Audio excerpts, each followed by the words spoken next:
ரயில் பயணங்களின் போது பெண்களுடன் முண்டியடித்து ஏறுவது போல தோள்பட்டையை அழுத்தி தள்ளிவிட்டு அப்படியே கழுத்தில் கிடந்த நகைகளை அபே செய்து வந்த பலே கில்லாடிகள்தான் இந்த துப்பட்டா சகோதரிகள் கண்மணி மற்றும் ரேகா.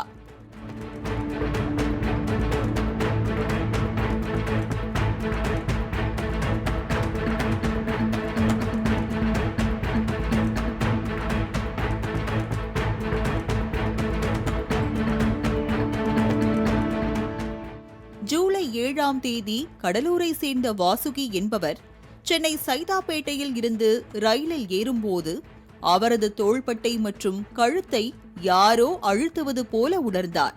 அப்போது கூட்ட நெரிசலில் சிக்கியவர் உள்ளே சென்று பார்த்தபோது கழுத்தில் கிடந்த 17 சவரன் தங்க நகைகள் மாயமானது தெரிய வந்தது.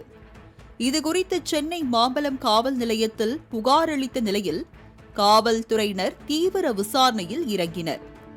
இதில் கிருஷ்ணகிரி மாவட்டம் ஒசூரை சேர்ந்த கண்மணி மற்றும் ரேகா ஆகிய சகோதரிகள் சென்னையில் பல மாதங்கள் அல்ல பல ஆண்டுகளாகவே இதுபோன்ற திருட்டு சம்பவங்களை அரங்கேற்றியதை கண்டறிந்தனர். வாரத்தில் திங்கள், புதன் மற்றும் வெள்ளி ஆகிய 3 நாட்களில் மட்டும் நகை திருட்டில் ஈடுபடுவது இவர்களது வழக்கம்.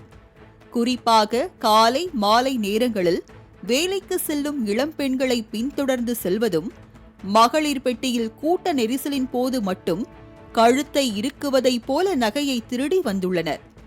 ரயிலில் ஏறும் பெண்களை முதலில் கழுத்து, தோள்பட்டையில் வலியை ஏற்படுத்தினால் அவர்களால் நகை திருடப்பட்டதை அறிந்து கொள்ள முடியாது என்பது துப்பட்டா சகோதரிகளின் எண்ணமாக இருந்தது.